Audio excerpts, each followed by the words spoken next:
अस्सलाम वालेकुम। मेरा नाम सनाउल्लाह खान है और आप देख रहे हैं मेरा YouTube channel S Khan academy. तो आज हम नेक्स्ट लेक्चर के लेक्चर नंबर 6 के इम्पॉर्टेंट क्वेश्चंस देखते हैं। ठीक है, जो आपके मिड के हवाले से बहुत इम्पॉर्टेंट हैं। क्वेश्चन नंबर 1 है, ये MTH 501 के हैं। ठीक है, लेक्चर नंबर 6 है। क्वेश्चन नंबर 1 है, express B is equal to, B आपके पास एक वेक्टर है as a linear combination S vector and T vector, यानी कि आपने बताना है कि क्या B जो है वो linear combinations of these two vector है या नहीं है। ठीक है, तो इसके लिए आपने क्या करना पड़ेगा, आपको क्या करना पड़ेगा कि पहले लीनियर कम्बिनेशन बनाना पड़ेगा। To express B as a linear combination of S and T, the scalar C1 and C2 should be determined as the following, यानी कि C1 और C2 की वैल्यू आपने निकालनी है। अब B अगर लीनियर कम्बिनेशन है तो इसको हम क्या लिखेंगे, B is equal to C1 S vector plus C2 T vector. ठीक है, बी की वैल्यू हमारे पास ये है। अगर हम इसको मैट्रिसेस फॉर्म में लिखें तो ये इसको हम वर्टिकली लिखते हैं, और अगर हम इसको ऑर्डर पेयर में लिखें तो हम इसको ऐसे लिखते हैं, वेक्टर फॉर्म। ठीक है, तो एस हमारे पास है 1 2 और सी हमारे पास है C2 हम सॉरी टी हमारे पास है 3 4। अब जब इसको मल्टीप्लाई करेंगे C1 को इससे करेंगे तो प्लस C2 आ जाएगा, ये इसको इससे करेंगे तो C1 आ जाएगा, प्लस इसको इससे करेंगे तो 3C2 आ जाएगा। अब दूसरे दूसरे एलिमेंट को हम मल्टीप्लाई करते हैं तो 2C1 ये आ गया और 4C2 ये आ गया।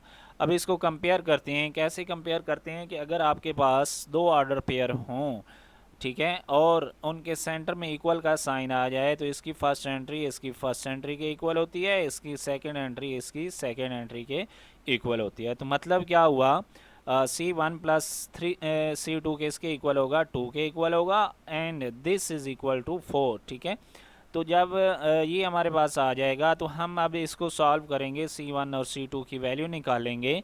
कैसे निकालेंगे कि अगर हम मल्टीप्लाई करते हैं इक्वेशन, मल्टीप्लाई फर्स्ट इक्वेशन, यानी कि इस इक्वेशन को हम मल्टीप्लाई करते हैं 2 के साथ और उसको क्या कर देते हैं, सब्ट्रैक्ट कर देते हैं फ्रॉम सेकेंड इक्वेशन। ठीक है, सेकेंड इक्वेशन में हम उसको माइनस कर देते हैं। जब माइनस करेंगे तो हमारे पास ये वाला क्या हो जाएगा, कैंसिल हो जाएगा, बाकी ये रह जाएगा आपके पास 2C2 इज इक्वल टू 0, तो C2 की वैल्यू 0 आ गई। अब C2 की वैल्यू किसी भी इक्वेशन में पुट कर दें, इसमें पुट करें तो ये सारा 0 हो जाएगा। C1 की वैल्यू क्या आ गई, 2 आ गई। तो hence this is equal to C1 की वैल्यू हमने किस में पुट किया, ये जो हमारे पास इसका लीनियर कम्बिनेशन था ये वाला। ठीक है, तो क्वेश्चन नंबर 2 है आपके पास, determine whether the set of vector V1 V2 and V3 will span R cube. हमने बताना है क्या ये आर क्यूब को स्पेन करता है या नहीं। तो हमें इनकी वैल्यूज़ फाइंड करनी पड़ेंगी। देखते हैं कैसे हम इसको सॉल्व करेंगे, स्टेप बाय स्टेप हम इसको देखेंगे। To show that the given vector span R cube, choose a general vector from R cube. अगर हमने दिखाना हो कि ये आर क्यूब जो ये जो वेक्टर्स हैं ये आर क्यूब को स्पेन करते हैं, बनाते हैं या नहीं बनाते हैं। ठीक है, तो हम क्या करेंगे कि आर क्यूब में से एक जनरल वेक्टर ले लेते हैं जिसको हमने कहा U। ठीक है, और उसके जो आपके पास पॉइंट हैं U1 है, U2 है एंड U3 है। ठीक है, belong to R cube and determine if we can find scalar C1 C2 C3 so that U vector belong to R cube can be written as the linear combinations of given vector, यानी कि अगर हमने C1 C2 C3 find करना है तो इसको हम linear combination में लिख सकते हैं, यानी कि U is equal to C1 V1 plus C2 V2। अब U हमारे पास क्या है, U1 U2 U3, और इसी तरह हमारे पास ऊपर V1 की वैल्यू दी हुई है, ये वाली V2 की वैल्यू दी हुई है, V3 की वैल्यू दी हुई है। तो हमारे पास U1 फिर क्या होगा, ये इससे मल्टीप्लाई होगा तो C1 plus 3C2 plus C3 2 यानी कि 2C3, ये हमारे पास फर्स्ट U1 बनेगा। सिमिलरली U2 क्या होगा, इसको इससे मल्टीप्लाई करके लिखेंगे 2C2। अब इसको इससे मल्टीप्लाई करेंगे तो ये माइनस में आ जाएगा, -3C2। सिमिलरली इसको करेंगे तो -C3 आ जाएगा। इसी तरह आपके पास U3 आ जाएगा। ठीक है, राइट इन मैट्रिक्स फॉर्म, इसको अगर मैट्रिक्स फॉर्म में लिखें तो हमारे पास सी के जो कोफिशेंट है उनका एक मैट्रिक्स ये बनेगा, यानी कि इसका 1 है, 3 है, 2 है, तो ये 1 3 2। ठीक है, और इसी तरह अगर हम U2 की बात करें 2 -3 -1, और इसके जो कोफिशेंट हैं उनका एक कॉलम मैट्रिक्स बन गया, और ये जो हमारे पास राइट साइड पे हैं उनका एक कॉलम मैट्रिक्स बन गया। ठीक है, now remind the system is consistent, have at least one solution। consistent मतलब at least one solution उसका होना चाहिए। for every possible choice of u belong to R cube, we know that the system will be consistent for every possible choice of u, यानी कि कम से कम एक तो answer उसका आएगा ही। provide the coefficient matrices invertibles and that will be checked by computing the determinant of the coefficient matrix, so that determinant of a क्या होगा हमारे पास, अगर हम इसका डिटर्मिनेंट निकालें, इसको a का नाम दे दें। ठीक है, इसका डिटर्मिनेंट निकालें तो हमारे पास क्या आएगा, डिटर्मिनेंट हम कैसे निकालते हैं, हम लेक्चर नंबर 2 में डिस्कस कर चुके हैं। ठीक है, तो इसका क्या आ जाएगा 45। Therefore the coefficient matrix is invertible.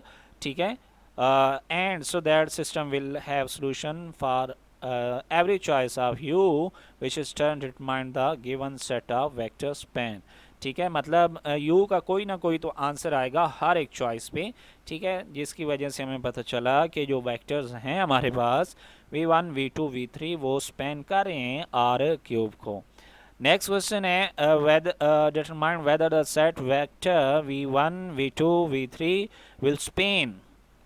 फिर वही चीज़ आ गई है कि हमने बताना है क्या ये इसको स्पेन करता है या नहीं करता। ठीक है, इसको हम सॉल्व कैसे करेंगे कि ये हमारे पास इनका एक हमारे पास इसका क्या है v1 का, यानी कि 1 1 1, ये कौन से 1 1 है, ये 1 ये 1 और ये 1, ये फर्स्ट रो आ गई। सेकंड रो में 3 2 एंड 1, थर्ड में इसी तरह, फोर्थ में इसी तरह।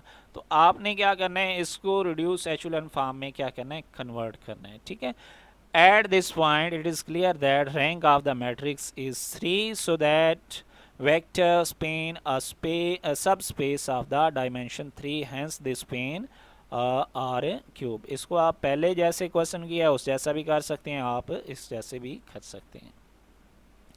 Determine whether the vector Spain, बिल्कुल सेम वही चीज़ आ गई है कि ये हमने फिर बताना है कि ये स्पेन करता है या नहीं करता।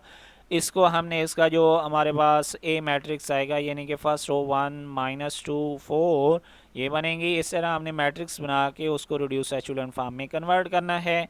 It is the echelon form whether it can be seen that third row does not contains any pivot, यानी कि थर्ड रो में कोई भी पिवट नहीं है, so it can not Spain. अगर इससे ऊपर वाले को देखें तो ये हमारे पास ये इसके पिवट पॉइंट हैं, ये तो फोर्थ आ गया ना, मतलब डायगोनल में इसके पिवट पॉइंट आ रहे हैं, तो ये हमारे पास क्या हो गया, ये स्पेन करता है। और अगर इसका देखें तो ये लास्ट वाली रो में कोई भी पिवट पॉइंट नहीं है, इसलिए ये स्पेन नहीं करता। लास्ट वाला क्वेश्चन 5 है, let v1 v2 z, it z can not be generated by v1 v2, then find value of h की हमने वैल्यू फाइंड करनी है। ठीक है, उसने कहा है कि अगर z जो है वो जनरेट करता है, जनरेटेड बाय यानी कि v1 और v2 से ये जनरेट होता है, तो कैसे इसको लीनियर कम्बिनेशन में लिखेंगे। ठीक है, c1 v1 और इसी तरह हमारे पास c1 को अंदर मल्टीप्लाई करेंगे तो ये हमारे पास क्या आ जाएगा, c1 minus c2 is equal to h। ठीक है, ये इक्वेशन 1 आ गई। इसी तरह इक्वेशन 2, इक्वेशन 3, इसको हम क्या करेंगे, पहले हम इन दो को इनको सॉल्व कर लेते हैं। c1 की वैल्यू हमारे पास 0 आ गई, उसके बाद सॉरी c2 की वैल्यू 0 आ गई। c2 की वैल्यू आप इनमें से किसी इक्वेशन में पुट कर दें, आपके पास c1 की वैल्यू 1 आ जाएगी। अब इन दोनों की वैल्यू आप क्या करें, इक्वेशन नंबर 1 में पुट कर देंगे, यानी कि एक की वैल्यू 1 है, एक की 0 है, तो आपके पास h की वैल्यू आ जाएगी। h की वैल्यू क्या है, 1 है।